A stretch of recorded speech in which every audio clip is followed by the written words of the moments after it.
Assalamualaikum warahmatullahi wabarakatuh. Waalaikumsalam warahmatullahi wabarakatuh.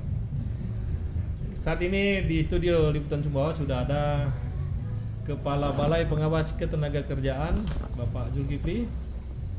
Kemudian ada Kepala Dinas Ketenagakerjaan Kabupaten Sumbawa Bapak Khairuddin dan Ketua Konsulat Cabang Federasi Pekerja Metal Seluruh Indonesia Sahabat Rusman. Ya. Kali ini kami akan berdiskusi dan membahas terkait dengan kesejahteraan tenaga kerja, utamanya yang ada di Kabupaten Sumbawa. Nah, bagaimana fenomena belakangan ini kerap kali kita dihadapkan dengan berita-berita yang miris ya bagi tenaga kerja kita yang sejauh ini sepertinya ini belum mendapat keadilan, belum menerima apa yang menjadi hak mereka. Padahal itu adalah hak yang diatur di undang-undang dan kewajiban bagi perusahaan juga untuk memberikan keadilan bagi para tenaga kerja. Nah, langsung saja ini saya ingin mendengar dari Kepala Dinas Ketenagakerjaan Kabupaten Sumbawa, Pak Khairuddin. Nah, secara umum ini kebijakan pemerintah daerah khususnya ya dan pusat lah, bagaimana kita ketahui yang sudah diatur di Undang-Undang Ketenagakerjaan seperti itu, Pak. Nah, gimana nih Pak Kades? Oke. Bismillahirrahmanirrahim. Assalamualaikum warahmatullahi wabarakatuh. Waalaikumsalam warahmatullahi wabarakatuh. Iya, sebagai pemerintah daerah yang dipimpin oleh seorang bupati dan wakil bupati yang tugas-tugasnya tercermin dalam penjabaran visi misinya yang digerakkan dalam sebuah rencana RPJM, rencana pembangunan jangka menengah daerah, yaitu skala 5 tahunan masa kekuasaannya. Khusus masalah ketenagakerjaan, kami di dalam 12 program unggulan Bupati Jarod Ansori, khusus nomor 4 kami diberi tugas wewenang beban yaitu menciptakan tenaga kerja unggul dan mandiri. Ya. Selain itu ada nomor 7 juga tentang perlindungan tenaga kerja rentan, yaitu masuk ke urusan BPJS Ketenagakerjaan. Jadi dari dua hal itu, bayangkan dari 12 program, satu dinas membawahi dua program. Iya benar. Ya. Jadi begitu perhatiannya pemerintah karena memandang tenaga kerja adalah sebuah faktor dominan dalam menggerakkan pembangunan. Iya. Kita tahu bahwa Sumbawa tingkat ekonominya tidak bisa kita bilang tingkat ekonomi yang sudah tinggi. Iya. Ya. Masih middle, bahkan ya cenderung secara nasional kita masih middle lah tingkat kesejahteraan. Tentu dalam ini yang paling berpengaruhi kalau kita melihat secara ekonomi adalah dari sisi tenaga kerja. Untuk itu, maka sangat tepat sekali pemerintah Jarod Ansori menetapkan bahwa program unggulan ini untuk meningkatkan, menciptakan tenaga kerja unggul dan mandiri. Ya. Nah, secara lebih real kami tahun ini dalam efisiensi anggaran itu yang sangat menekan beban anggaran pemerintah secara keseluruhan, kami masih mampu melaksanakan pelatihan-pelatihan ketenagakerjaan yang secara real didukung oleh APBD, yaitu karena memang secara aturan main satu kelas itu hanya 16 orang. Jadi kami melaksanakan ada 7 kelas kali 16 112 orang. Kecil memang, tetapi paling tidak ini dari segi untuk meningkatkan kesejahteraan. Ada faktor-faktor lain juga yang kami dukung, kami tingkatkan. Jadi apa saja pelatihan yang kita laksanakan dalam pelatihan itu untuk meningkatkan keunggulan tenaga kerja kita, yaitu dari hal-hal yang paling dominan yang kita rasakan dibutuhkan oleh pasar saat ini, atau paling cepat untuk bisa menyerap hasil pelatihan itu di lapangan kerja yang ada. Kita tahu daerah kita ini sebagai daerah pertanian, perikanan, peternakan, tapi ada satu yang sangat dominan dan mengisi semua relung hati orang Sumbawa, yaitu tambang. Pertambangan secara umum. Dan khusus tambang ini kita tahu ada satu perusahaan besar yang kita tahu juga mereka menguasai 3 konsesi. Konsesi besar. Itu potensinya berdasarkan sarasehan lah yang pernah kami ikuti, itu potensinya berdasarkan ya malum ini kan masih dalam proses eksplorasi. Bahkan dugaannya 3 kali lipat dari apa yang ada di Batu Hijau, gitu. Bahkan lebih, gitu. Sehingga wajar di tingkat lapangan masyarakat menuntut Sumbawa dapat apa. Paling tidak prioritas kerjaan itu orang Sumbawa harus punya tempat prioritas, gitu. Dan ini menjadi PR bagi kami, dan bahkan beberapa teman wartawan datang untuk bagaimana sih persiapan Dinas Tenaga Kerja ini mengantisipasi lonjakan permintaan, lalu orang Sumbawa itu akan ditempatkan seperti apa. Dan inilah menjadi tugas yang harus kami diskusikan, harus kami perhatikan, tentu sebagai bagian dari kewajiban saya sebagai kepala dinas untuk memperhatikan secara khusus masalah ini. Jadi ada yang mengatakan jangan mengulang lagi mungkin apa pengalaman yang kurang tepat waktu itu di KSB yang berbondong-bondong orang dari luar dan kita menjadi penonton. Nah, tentu kita tidak ingin itu. Jadi dalam hal ini kami sampai saat ini melaksanakan pelatihan, ada pelatihan alat berat, ada pelatihan welder atau pengelasan, elektrikal, desain grafis, sampai pada barista, Pak. Barista juga masuk? Iya, masuk. Arti kita membaca fenomena bahwa tren, Bapak tahu sebagai bukti di tingkat hulunya, dulu katanya teman-teman dari Batulantik, Kecamatan Batulantik, kopi itu per kilonya sekitar 20-30 katanya. Sekarang berapa? Sekarang sampai 60 katanya. Bayangkan peningkatannya, nilai tambahnya. Karena banyaknya kafe-kafe, kopi shop, bahkan apa yang pakai motor itu sumber dayanya dari kopling. Nah, kopling. Kopi keliling. Arti hal-hal seperti ini kan dulunya kita kan nggak pernah membayangkan seperti itu. Jadi ya kita sebagai pemerintah harus mampu membaca, mendahului keadaan agar situasi bisa kita antisipasi dan menjaga dan menjawab persoalan-persoalan ke depan itu. Jadi itulah yang pemerintahan Jarod Ansori ini berupaya untuk menggali persoalan itu dan menjawab tentu dengan keunggulan sumber dayanya. Kan kita punya proyeksi, kita berdasarkan inventarisasi dalam 12 program unggulan itu kan juga ada unggul sumber daya, unggul budaya, dan unggul birokrasi. Arti ke arah sana secara bersama-sama untuk kita dukung. Jadi itu wawasan kita di awal menurut saya. Baik Pak Kadis, pengantarnya seperti itu ya, kebijakan secara umum pemerintahan secara makro Jarod Ansori ya di Kabupaten Sumbawa. Nah, saya ingin mendengar dari Federasi Serikat Pekerja Metal ini. Menurut sahabat Rusman, secara umum seperti apa penerapan aturan yang mengatur tentang kesejahteraan tenaga kerja khususnya di Kabupaten Sumbawa? Sebelum nanti disambung oleh Pak Kepala Balai. Silakan. Ya, terima kasih kepada Liputan Sumbawa yang kesekian kalinya kami Serikat Pekerja diberikan kesempatan untuk angkat bicara di salah satu, bagi kami salah satu media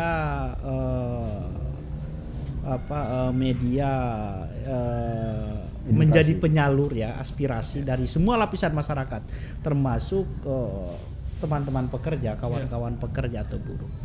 Nah, dalam konteks realita di lapangan, dalam hal bagaimana kemudian undang-undang ketenaga kerjaan ini diterapkan agar benar-benar bisa dirasakan oleh pekerja, oleh buruh khususnya di Sumbawa, saya kira untuk saat ini diakui atau tidak itu masih sangat minim. Sangat minim, itu menjadi PR kita bersama, bukan hanya sebagian pihak tapi semua pihak. Nah, saya tertarik dengan khusus Kabupaten Sumbawa ya, apa yang menjadi visi misi pemerintah daerah Kabupaten Sumbawa, pasangan Jarod Ansori yang hari ini sebagai pucuk pimpinan di Kabupaten Sumbawa, yaitu Sumbawa Unggul, Maju dan Sejahtera. Ini adalah 3 kata yang mempunyai satu kesatuan, unggul, maju dan sejahtera. Yang paling menarik adalah kata sejahtera. Karena diakui atau tidak, tujuan terakhir, puncak dari semua tujuan setiap permasalahan ketenagakerjaan adalah bagaimana kemudian pekerja ini bisa sejahtera beserta keluarganya. Kan itu. Nah, untuk bicara kesejahteraan tentunya harus berbanding lurus dengan bagaimana kemudian menerapkan aturan itu sendiri. Bukan, tidak boleh setengah-tengah. Karena kalau aturan dunia ketenagakerjaan itu benar-benar diberlakukan, ya, dan itu pasti akan berdampak baik kepada pengusaha maupun kepada pekerja. Karena aturan itu bicara jalannya itu begini. Aturan dunia ketenagakerjaan itu bagian daripada kepastian pekerjaan bagi pekerja itu sendiri dan juga kepastian hak yang diatur dalam undang-undang. Nah, ketika kita bicara kepastian hak yang diatur dalam undang-undang, tentunya berbanding lurus dengan beberapa hak yang di breakdown di undang-undang, termasuk salah satu hak upah. Hak upah itu dengan upah pokok minimal. Ketika ada perusahaan yang belum memberikan upah pekerja belum sesuai dengan UMK, maka kemudian menjadi PR bersama agar bisa melakukan pendampingan, pembinaan dari berbagai pihak agar kemudian itu bisa dilaksanakan. Nah, di sisi lain juga penting juga menjadi PR bersama kita ini. Kami ini kan sangat menghindari yang namanya pemutusan hubungan kerja. Dihindari banget yang namanya pemutusan hubungan kerja. Karena pemutusan hubungan kerja itu tentunya yang dirugikan adalah pekerja itu sendiri. Ketika dilakukan pemutusan hubungan kerja, maka putuslah pendapatan dari pekerja.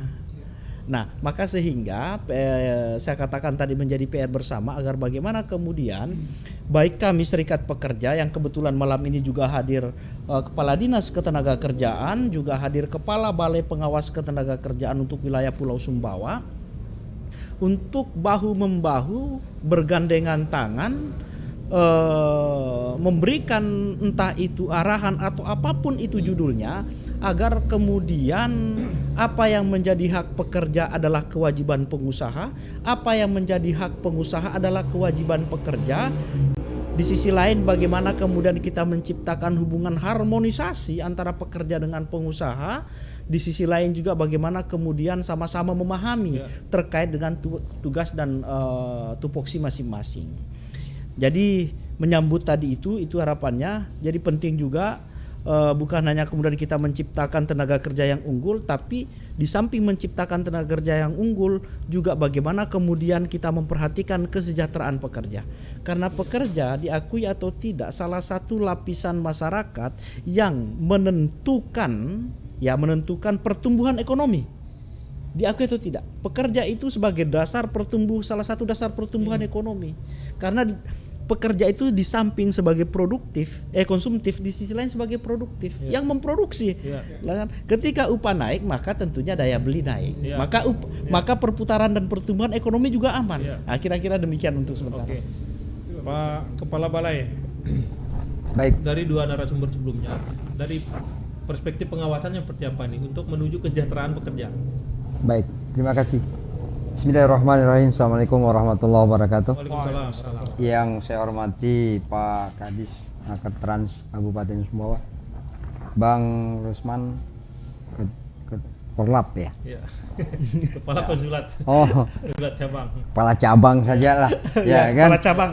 Kepala cabang aja lah. Kepala cabang Federasi Serikat Pekerja Metal Indonesia. Terima kasih atas kesempatan yang diberikan kepada kami Nah, menyambung terkait sekali dengan kesejahteraan ini tidak lepas dari Undang-Undang Dasar. Ya. Undang-Undang Dasar 1945 pasal 27 ayat 2. Ya. Bahwa di situ dinyatakan bahwa setiap warga negara berhak atas penghidupan. Ya. Yang layak. Ya. Ya kan? Kalau bicara tentang layak pasti bicara tentang sejahtera. Sejahtera ya. Ya kan? Nah, bagaimana terkait dengan ketenaga kerjaan? Nah, bagaimana tenaga kerja ini sejahtera? Sejahtera ini tidak hanya dalam bentuk dia mendapatkan apa yang menjadi hak, artinya upahnya. Ya. Tapi dalam sisi yang lain juga, artinya ada kebutuhan-kebutuhan atau yang sudah diterapkan atau mungkin sudah tercatat di kontrak kerja. Apa saja yang didapatkan. Gitu loh. Oleh sebab itu kalau kita berbicara sejahtera ini luas. Nah, sejahtera dalam bentuk apa? Tidak semua tenaga kerja itu akan mendapatkan kesejahteraan dari perusahaan. Pasti beda. Ya. Tergantung dari perusahaannya, klasifikasi daripada perusahaan. Nah, ada yang memberikan terkait sekali dengan bonus, ya. Kalau bonus ini kan sifatnya kebijakan.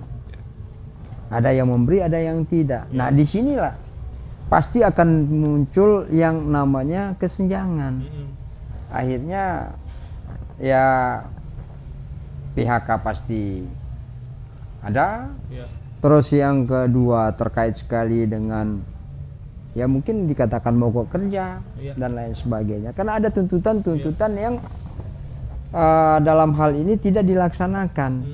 Karena kalau kita berbicara tentang upah berdasarkan PP 36 tahun 2021 ya, terkait dengan pengupahan ini, bahwa upah ini kan ada upah pokok.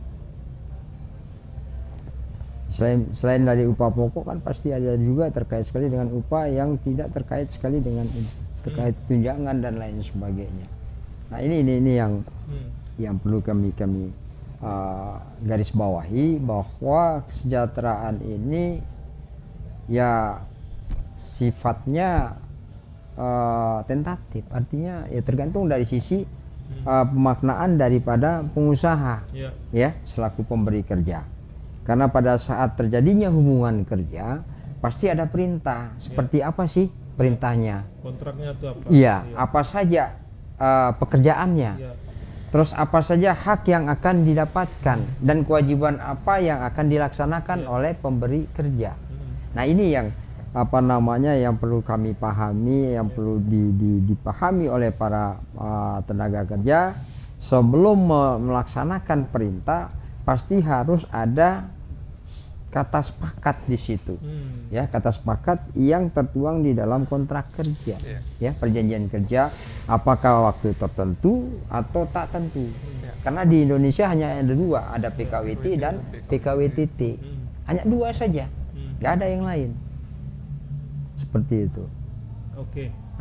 Pak Kadis, siap. Sebagai mungkin saya tambahkan sedikit, baik. mungkin mohon izin Siap, Pak Kadis. lanjut. Ya, nggak apa-apa. Terkait sekali dengan tenaga kerja ya, untuk Kabupaten Sumbawa ini sudah tertuang di dalam Perda nomor 4 tahun 2023 tentang perlindungan tenaga kerja lokal. Ya. Di sini sudah dijelaskan, jelas di situ ya, terkait sekali dengan seperti apa sih pelindungan tenaga kerja lokal Sumbawa ini. Itu sudah jelas dijelaskan di Perda. Nah, ini sudah jelas sekali bahwa seperti yang disampaikan oleh Pak Kadis tadi, jangan sampai nanti kita menjadi penonton di rumah sendiri. Nah, bagaimana sumber daya manusia Sumbawa ini dapat diakui ya, diakui baik secara kompetisi maupun secara kompetensinya. Nah, ini yang perlu. Nah, oleh sebab itu dari program-program Bupati Pak Jarod dan Pak Ansori ini sangat luar biasa. Nah, seperti yang disampaikan oleh Pak Kadis tadi, bahwa ada beberapa kompetensi yang dibuka, dari operator alat berat, dari welder sampai dengan barista. Nah, ini sangat luar biasa. Nah dengan adanya seperti ini kan tidak menutup kemungkinan beberapa UMKM ini akan muncul dengan kompetensi yang sudah diberikan. Nah ini peluang. Nah tidak harus juga kita bekerja itu di daerah tambang, ya tidak harus di daerah tambang karena masih banyak juga kok leading sektor terkait sekali dengan dengan kehidupan, ya kan?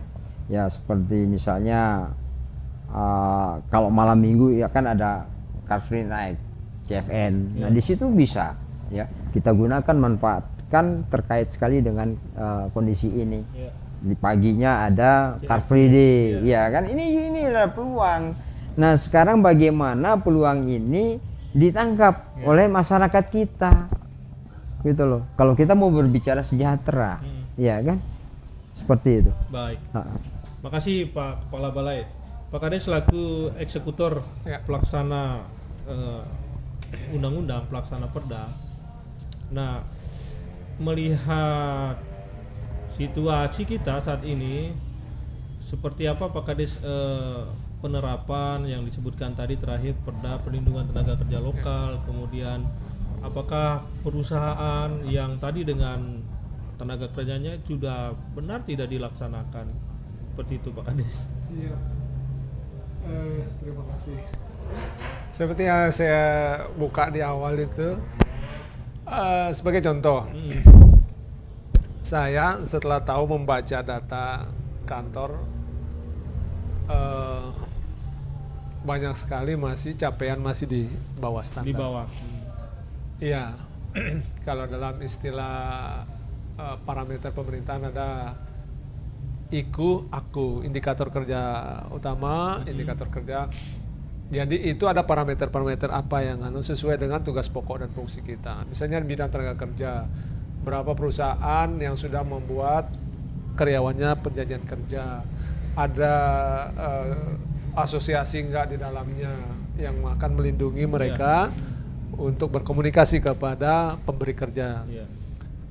Dan harus saya akui bahwa tadi seperti masih sangat sedikit sekali.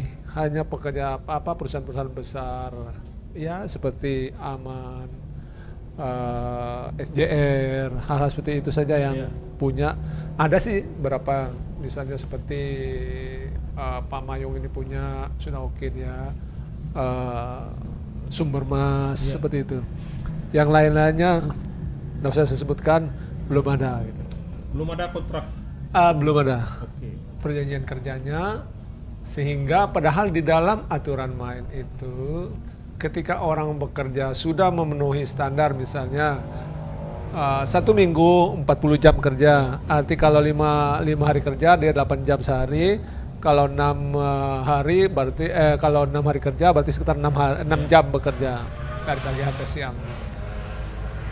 Itu sudah wajib bagi perusahaan untuk melindungi secara sosial, masuk BPJS Ketenagakerjaan dan BPJS Kesehatannya bagi pekerjanya, juga dengan tingkat upah yang berlaku di wilayah tertentu itu. Di wilayah kita di Sumbawa ini kami hampir setiap hari kita menerima keluhan, dan baru minggu kemarin kami mengundang perusahaan-perusahaan besar, kami ikut dengan ajak dengan BPJS, terutama BPJS Kesehatan, mengkampanyekan ini, mensosialisasi kepada, mungkin mereka nggak tahu atau mungkin mereka tahu, tapi karena para pekerja tidak pernah menuntut, hanya diam-diam saja. Artinya perusahaan tidak memberikan edukasi bagi para pekerjanya? Iya, padahal itu bagi aturan, terutama aturan yang disebutkan itu wajib itu. Kewajiban? Iya, kewajiban. Jadi ini tantangan bagi kita. Tetapi juga nggak bisa sembarangan lagi kan? Apa kami tidak boleh juga sekonyong-konyong datang mengkampanyekan lalu nanti kan bisa jadi blunder juga gitu. Itu yang kami khawatirkan. Tetapi pelan-pelan harus diberi pemahaman. Karena untuk Bapak Ibu ketahui, di luar BPJS Mandiri itu pemerintah menanggung juga BPJS ini yang bekerja di tempat-tempat tertentu dengan uang pemerintah, arti uang rakyat. Ada kemarin belasan miliar uang APBD untuk menanggung pekerjaan di luar yang formal. Sehingga kan karena ini kewajiban terhadap rakyat yang tidak bisa mandiri membayarnya, dibayar oleh negara dengan APBD.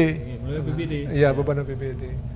Yang BPJS Ketenagakerjaan secara real kami ada sekitar 5 miliar kami tanggung, sekitar ada 26.662 orang pekerja rentan ditanggung oleh APBD. Itu arti bahwa inilah yang kita tanamkan kepada pemberi kerja agar ya beban pemerintah ini mari sama-sama kita agar dana yang sekian itu bisa dialihkan untuk pembangunan lainnya, infrastruktur, fasilitas-fasilitas. Gitu. Karena ini seruannya perintah aturan perundang-undangan. Jadi ini yang saya komunikasi di awal itu. Kita secara bersama-sama lah mari. Bukan menekan ini, tetapi secara bergerak bersama. Pemahaman kita harus sama, menuju ke arah yang sama untuk kesejahteraan masyarakat kita. Gitu. Jadi itu. Sahabat Usman, tadi mungkin kami tambahkan sedikit. Ya ke beliau. Kait mungkin agak lupa tadi Pak Kadis. Nah, mungkin kita harus sampaikan juga sih terkait sekali dengan keberadaan kami Balai Pengawasan Ketenagakerjaan dan K3 Pulau Sumbawa. Kami berada di bawah Provinsi Dinas Tenaga Kerja NTB. Ya. Provinsi. Dinas Tenaga Kerja Provinsi NTB. Nah, kami memiliki ruang lingkup 10 Sumbawa. Ya, jadi 5 kabupaten. Iya, 5 kabupaten, 1 kota. 1 kota. 1 kota. 4 kabupaten, 1 kota. Ya, 4 kabupaten, 1 kota. Nah, di situ kita melakukan beberapa kegiatan ya, sesuai dengan tupoksi kami Pak Kadis. Nah, yang pertama itu kita melakukan pembinaan. Mungkin tadi sudah disampaikan oleh Pak Kadis juga ada edukasi di situ. Bahwa di dalam pembinaan ini kan kita melakukan beberapa tahapan, ya kan? Ya, salah satunya tahapan terkait sekali dengan preventif edukatif. Jadi kita mau menyampaikan bahwa betapa pentingnya dan itu wajib seperti yang disampaikan oleh beliau tadi bahwa pengusaha itu wajib membuat terkait sekali dengan kontrak perjanjian kerja. Iya, satu. Kerja. Terus yang kedua wajib untuk mendaftarkan tenaga kerjanya ke misalnya jaminan sosial, ya kan, BPJS Ketenagakerjaan maupun BPJS Kesehatan. Nah, itu tertuang juga di dalam Undang-Undang 24 tahun 2011. Nah, kalau kita berbicara tentang jaminan sosial, di mana BPJS Ketenagakerjaan ini kan memiliki beberapa program. Nah, yang wajib itu kan ada JKK dan JKM, jaminan kematian dan jaminan kecelakaan kerja. Ini yang wajib. Nah, yang opsional itu yang mana? Ada jaminan hari tua, terus ada jaminan pensiun, terus ada jaminan kehilangan pekerjaan. Nah, ini yang kita sampaikan terkait sekali dengan jaminan sosial, terkait dengan upah dan lain sebagainya. Karena kami di Balai Pengawasan Ketenagakerjaan ini ada beberapa kegiatan yang kita lakukan. Salah satu yang pertama adalah pembinaan. Terus yang kedua kita melakukan pengawasan terkait sekali dengan penerapan norma baik di norma ketenagakerjaan maupun di K3 keselamatan dan kesehatan kerja. Jadi tidak bisa kita pisahkan tenaga kerja tanpa K3. Karena bagaimanapun juga kecelakaan kerja ini juga terkait sekali dengan tenaga kerja. Satu kesatuan ya? Iya, satu kesatuan yang tidak bisa kita pisahkan. Nah, setelah itu kita melakukan pemeriksaan. Nah, ini ada beberapa tingkatan, ada pembinaan, ada pengawasan, ada pemeriksaan dan pengujian, serta ada penegakan hukum di sini. Artinya di Balai Pengawas Ketenagakerjaan ini punya fungsi penegakan hukum. Iya. Berarti ada penyidik PPNS. PPNS ada. PPNS ada, pengawas juga ada. Nah, pengawaslah yang sangat berperan di sini untuk melakukan pemeriksaan. Jika misalnya ada pengaduan atau laporan dari masyarakat terkait atau mungkin dari tenaga kerja terkait sekali dengan ada pelanggaran-pelanggaran yang di perusahaan terkait dengan norma kerja maupun di K3. Seperti itu. Sahabat Rusman, tadi kan katanya menyambut Pak Kadis Naketran, masih banyak perusahaan di Kabupaten Sumbawa yang belum menerapkan perjanjian kontrak kerja dengan tenaga kerjanya. Dari federasi bagaimana ini mengadvokasinya gitu? Oke, terima kasih. Jadi begini, ada yang menarik, salah satunya tadi yang disampaikan oleh Pak Kadis. Perihal kontrak kerja itu bukan hanya kontrak kerja ya, tapi hak normatif pada umumnya. Tapi saya ingin saya ingin meluruskan perihal. Jadi begini Pak Kepala Balai, terkait dengan kesejahteraan bagi pekerja. Dalam konteks yang dimaksud kesejahteraan bagi pekerja itu adalah ketika haknya dipenuhi. Dia tidak abu-abu, tidak kemudian bahwa kesejahteraan seperti apa, enggak, itu jelas di sana. Kesejahteraannya itu adalah pada penerapan undang-undang penerapan undang-undang yang kemudian itu sebagai kepastian hak bagi pekerja. Kalau kemudian undang-undangnya tidak diterapkan, maka kemudian saya pastikan itu pekerja menjadi korban dari ketidakpastian haknya di sana. Contoh misalnya, ketika tidak sesuai dengan undang-undang, maka tentunya upahnya tidak sesuai dengan UMK. Padahal bahkan kalau kita mau jujur, upah minimum kabupaten kota termasuk Kabupaten Sumbawa ini dalam pasal 88E Undang-Undang Nomor 6 Tahun 2023 itu, jadi upah minimum itu hanya untuk pekerja yang masa kerjanya 0 sampai 12 bulan. Lebih dari itu harus pengusaha wajib membuat struktur skala upah. Nah, jadi kalau perkara terkait dengan bonus dan lain sebagainya, saya kira tidak ada perdebatan. Tapi di sisi lain aturan-aturan yang lainnya itu seperti kerja lembur, terus seperti tunjangan dan lainnya itu kewajiban perusahaan. Ketika misalnya mempekerjakan pekerja melebihi dari jam kerja yang sudah disampaikan oleh Pak Kadis tadi, maka menjadi kewajiban pengusaha untuk memberikan upah lembur. Nah, inilah yang saya maksud kesejahteraan tadi itu. Kesejahteraan tadi itu karena muaranya adalah penetapan undang-undang.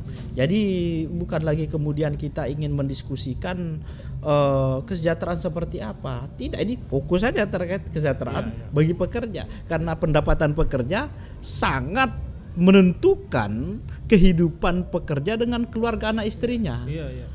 Bukan hanya pekerja itu sendiri, tapi ada anak istri yang menunggu di rumah. Nah, ini yang dimaksud kesejahteraan mereka terkait dengan upahnya atau haknya. Nah, dalam konteks beberapa perusahaan, bukan beberapa ya, sebagian banyak perusahaan,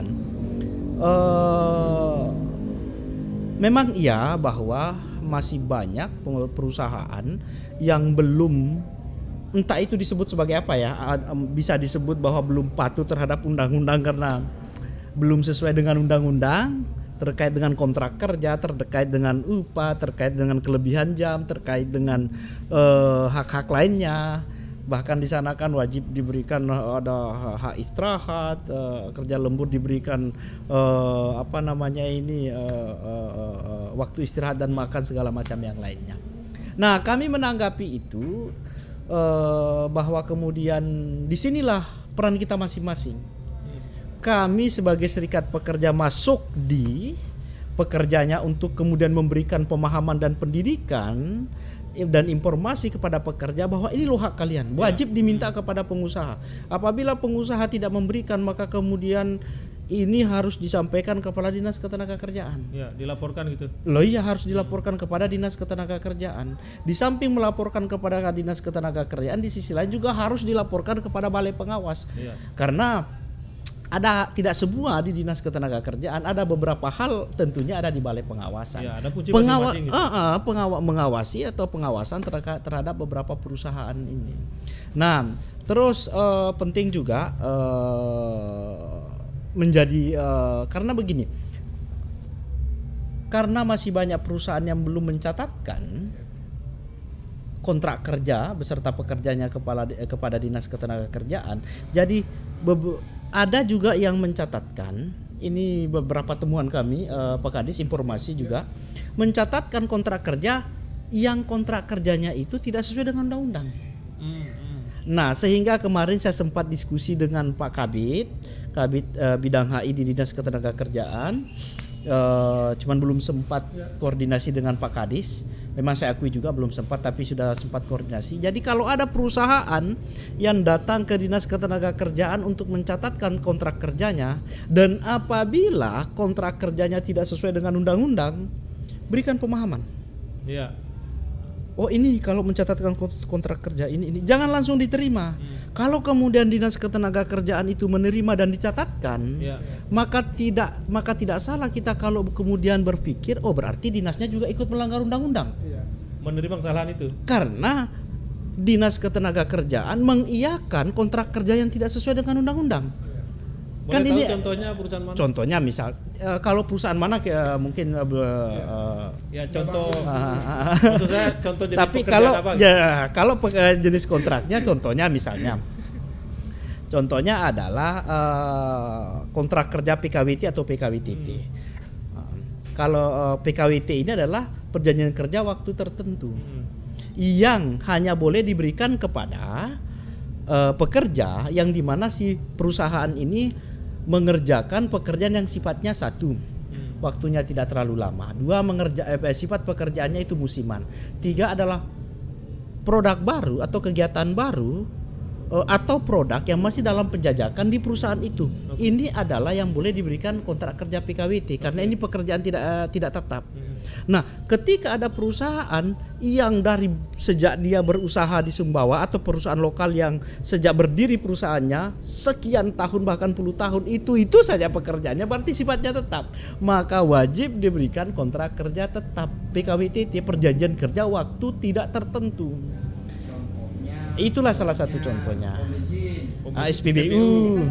Ya, seperti itu. karena terus menerus tetap. Oke, Pak Kadis. Siap. Kembali ke Pak Kadis. Berapa sih perusahaan yang belum membuat kontrak kerja dengan? Terlalu banyak yang belum. Ada berapa Yang ribu sudah lah? hanya berapa saja. Yang sudah bisa dihitung jari. Nah, habis satu jari. Sangat sedikit. Ada ya? yang terdata di kami. Dari berapa? Dari berapa, Pak? Dari 2.800 itu tadi. 2.800. Kurang lebih 2.800 Iya, perusahaan di Sumbawa. karena ya turun naik kan biasa. Ada sanksi administrasi kah atau sanksi lain? Seaturan mainnya memang harus begitu. Harus begitu. Sejauh mana penerapannya ini, Pak? Misalnya tegur dulu gitu kan, peringatan 1, 2 dan seterusnya. Terkait sekali dengan perusahaan, misalnya terkait dengan kontrak, peraturan perusahaan, ya kan. Nah, di sini pasti di dalam undang-undang atau regulasi terkait dengan keberadaan sebuah perusahaan ini pasti ada sanksi. Iya. Baik sanksi administrasi maupun sanksi pidana. Nah, terkait dengan perusahaan yang ada di Kabupaten Sumbawa berdasarkan, mohon izin Pak Kadis, berdasarkan data per September tahun 2025 di Kabupaten Sumbawa ini semua perusahaan baik dari yang mikro, kecil, menengah, besar ini ada 5.297. 5.000. Banyak juga. Ya, sekitar itu berdasarkan WLKP. Itu gabung sama UMKM ya? Iya. Iya. Nah, setelah kita pilah ya untuk Kabupaten Sumbawa, kita pilah yang mikro tersendiri. Yang kecil tersendiri, menengah sendiri, dan besar sendiri. Nah, kalau yang besar ini di Sumbawa ini ada 8. Ada 8. Perusahaan yang klasifikasinya besar. Nah, menengahnya itu kurang lebih sekitar 15. Iya. Kecil dia. Yang paling banyak itu yang mikro. UMKM. Nah, ini dasarnya mana? Berdasarkan pada saat mereka mendaftarkan izin mereka melalui OSS, Online Single Submission. Iya. KBLI-nya ada di sana, kualifikasi berusaha ini KLBI-nya. Nah, di situ disampaikan juga bahwa berdasarkan Undang-Undang Nomor 8 Tahun 1981 tentang wajib lapor ketenagakerjaan di perusahaan. Di sini juga banyak yang tenaga kerja yang mungkin belum didaftarkan oleh perusahaan terkait dengan jaminan. Seperti BPJS. Ya, seperti BPJS. Di situ jelas di WLKP itu. Misalnya terkait dengan apakah masuk ada PMA atau PMDM dan lain sebagainya. Sampai dengan berapa jumlah tenaga kerja perempuannya, berapa tenaga kerja lakinya, pendidikan dan lain sebagainya, itu sudah ada. Nah, itu harus diisi oleh, itu wajib diisi oleh perusahaan 1 tahun masa berlaku. Tahun berikutnya diperbaiki lagi. Jadi seperti itu. Ada denda Pak? Administrasi mungkin? Ya. Ada. Apa saja misalnya? Ya, kita menegur, artinya memberikan teguran untuk mengupdate lagi. Ya. Nah, kalau misalnya tidak, ya nanti kita akan panggil melakukan pemeriksaan terkait sekali dengan diaudit lagi. Iya. Ada ujung-ujung pencabutan izin? Begitu? Kalau untuk pencabutan izin kami tidak memiliki. Oh, tidak sampai ke sana ya? Iya. Oke. Karena yang bisa menutup perusahaan itu adalah perusahaan itu sendiri. Izin Ya. Siap. Izin Bang Ken menambahkan sedikit ya dari yang disampaikan oleh beliau. Maka disinilah pentingnya pengawasan terhadap perusahaan-perusahaan. Jadi kan di Sumbawa ini banyak perusahaan besar, tapi dia sembunyi dengan aturan perizinan agar kemudian dia itu tidak dibebankan dengan berbagai hal termasuk pajak. Padahal ya kalau kita ingin berpikir sampai kepada pendapatan daerah termasuk perihal BPJS juga supaya tidak terlalu dibebankan kepada pemerintah daerah keuangannya. Secara kasat mata kan bisa kita saksikan beberapa perusahaan yang yang sebenarnya itu adalah perusahaan besar. Cuman karena terkendala di izinnya adalah perusahaan kecil segala macam, tapi operasinya itu ada besar. Nah, maka disinilah kemudian penting balai pengawas untuk jemput bola ya, untuk bisa melakukan sekali-kali mungkin balai pengawas bisa melakukan sidak lapangan sidak lapangan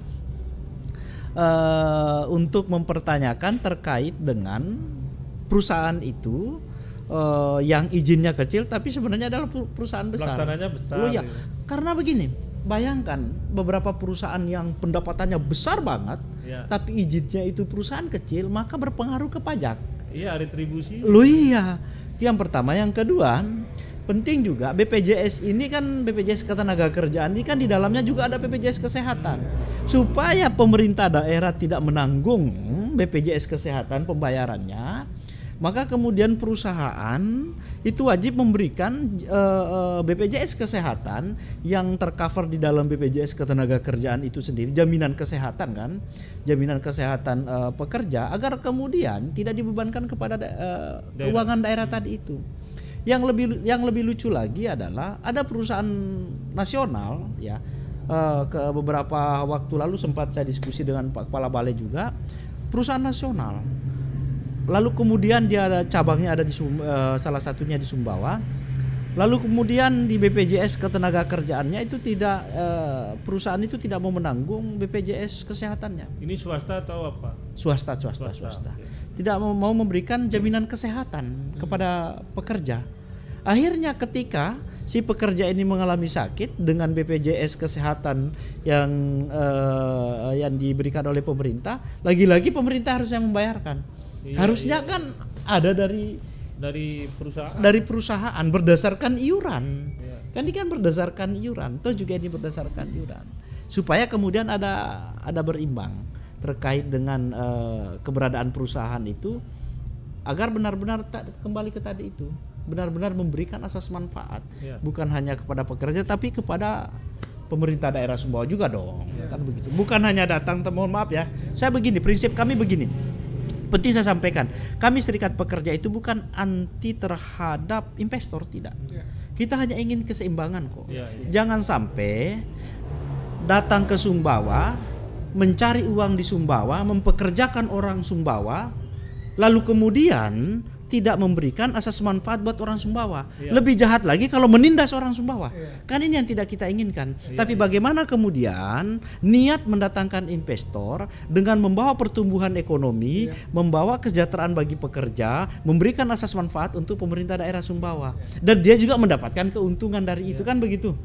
Nah ini ambil uang Sumbawa dikirim keluar, uang Sumbawa tidak berputar di Sumbawa, kan repot. Kalau saya mendengarkan ini Pak Kepala, Pak Kades sepertinya menjelaskan apa yang disampaikan oleh Said Iqbal ini. Kamu boleh kaya, tetapi jangan miskinkan buruhmu. Iya. Kamu boleh punya rumah mewah, tapi minimal buruhmu ini kasih ya tipe 21, tipe 36, kayak gitu ya, kira-kira begitu ya.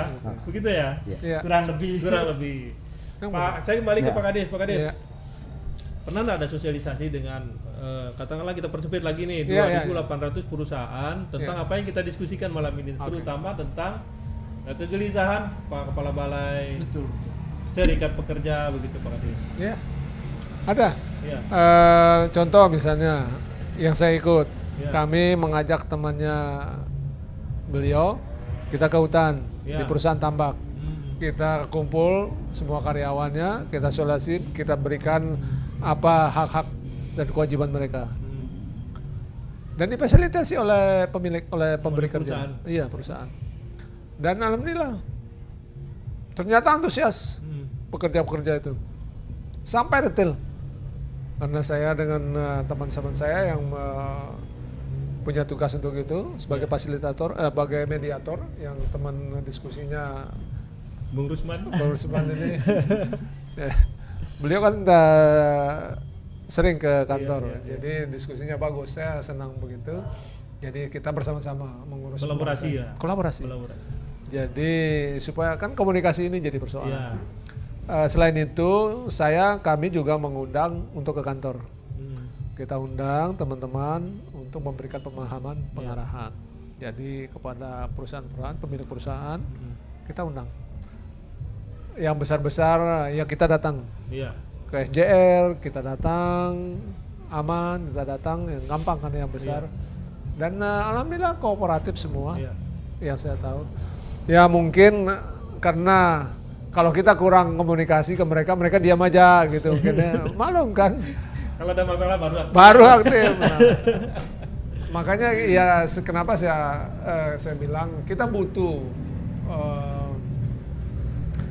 aktivitas seperti ini kan hanya mereka yang bisa masuk sampai ke detail di dalam perusahaan kan, diskusi dengan pekerja, sehingga ya kita pemerintah kan terbatas di kantor fokusnya, tapi ketika teman-teman ini kan punya jaringan di bawah yang komunikasinya detail sampai ke akarnya. Sehingga dari situlah kita mendapat informasi di lapangan. Makanya kenapa saya bilang semua komponen ini kita butuh untuk berdiskusi.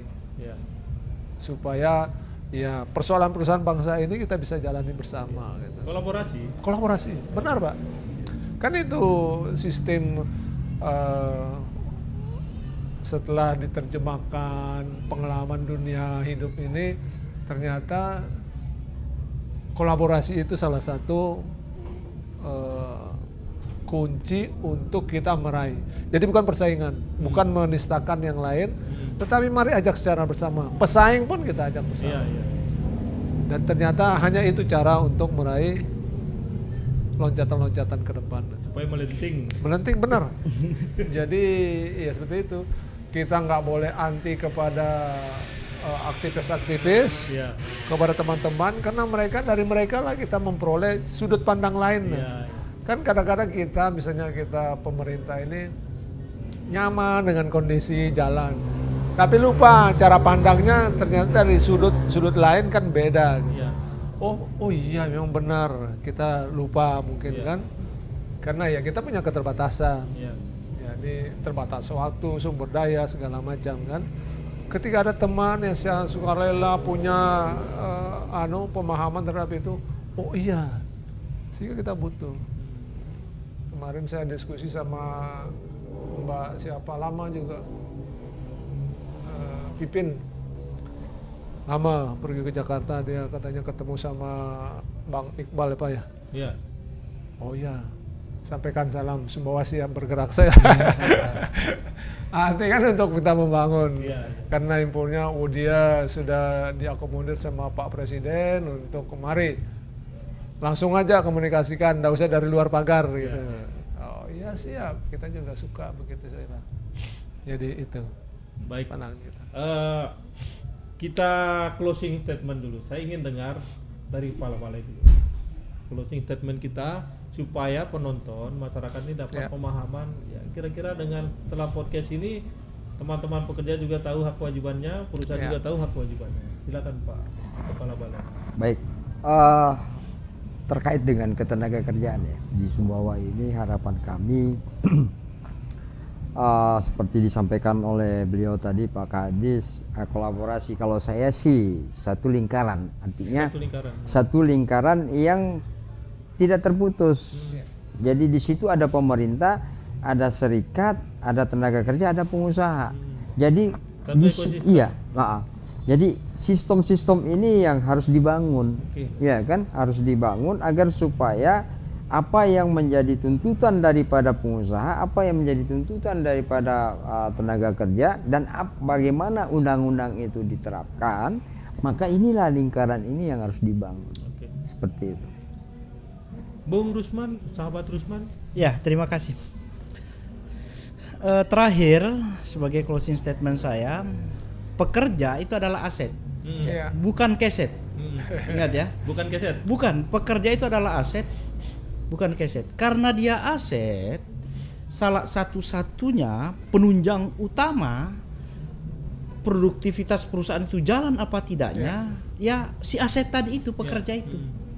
Kalau mau kemudian ingin produktivitas perusahaannya membaik, maka tingkatkan kualitas pekerjanya.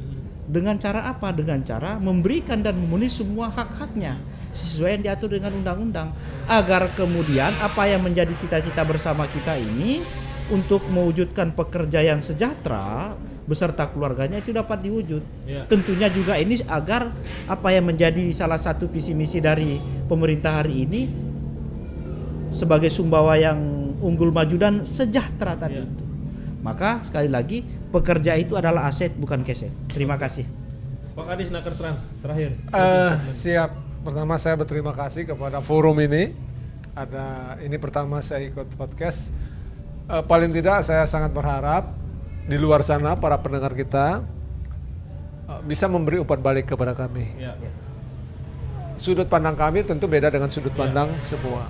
Sehingga ya kenapa saya dari tadi mengatakan bahwa kolaborasi itu perlu. Kami ingin bahwa ternyata di lapangan itu yang tidak tersentuh itu ada kemuka.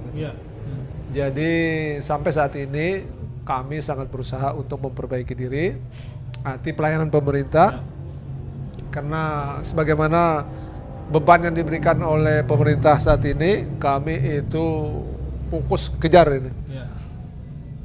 Dan tentu butuh masukan dari berbagai komponen masyarakat. Ini ya seperti yang saya ceritakan di awal, saya pergi ke tempat, ke toko, ke apa, saya berikan pemahaman. Mereka ternyata nggak tahu. Masih banyak nggak tahu. Sehingga saya bilang komunikasi, datang ke kantor atau lewat WA. Iya, itu kita butuh. Melalui podcast ini bisa mudah-mudahan ada umpan balik yang bisa kita terima. Mungkin kami ingin tahu apa hak dan kewajiban yang mereka tidak tahu itu. Bahwa ketika mereka sudah bekerja di unit usaha tertentu, itu sudah ada hak-hak yang mungkin mereka tidak tahu detailnya. Itu butuh kita butuh. Dan juga kewajibannya sebatas apa yang mereka harus berikan kepada pengusaha itu. Mungkin itu. Terima kasih. Terima kasih para narasumber, Kepala Balai Pengawas Ketenagakerjaan dari Dinas Tenaga Kerja Provinsi, Kepala Dinas Tenaga Kerja Kabupaten Sumbawa, terima kasih. Sahabat Rusman dari Federasi Pekerja Metal Seluruh Indonesia, terima kasih. Sahabat-sahabat Liputan Sumbawa, demikian tadi podcast kami. Semoga mengedukasi, semoga bermanfaat, terutama bagi pekerja dan juga dengan perusahaan supaya ekosistem kolaborasi tetap terjaga. Sekali lagi katanya Bung Rusman, pekerja itu bukan keset tapi aset. Jagalah aset Anda, jangan jadikan aset. Salam, assalamualaikum warahmatullahi wabarakatuh. Waalaikumsalam warahmatullahi wabarakatuh.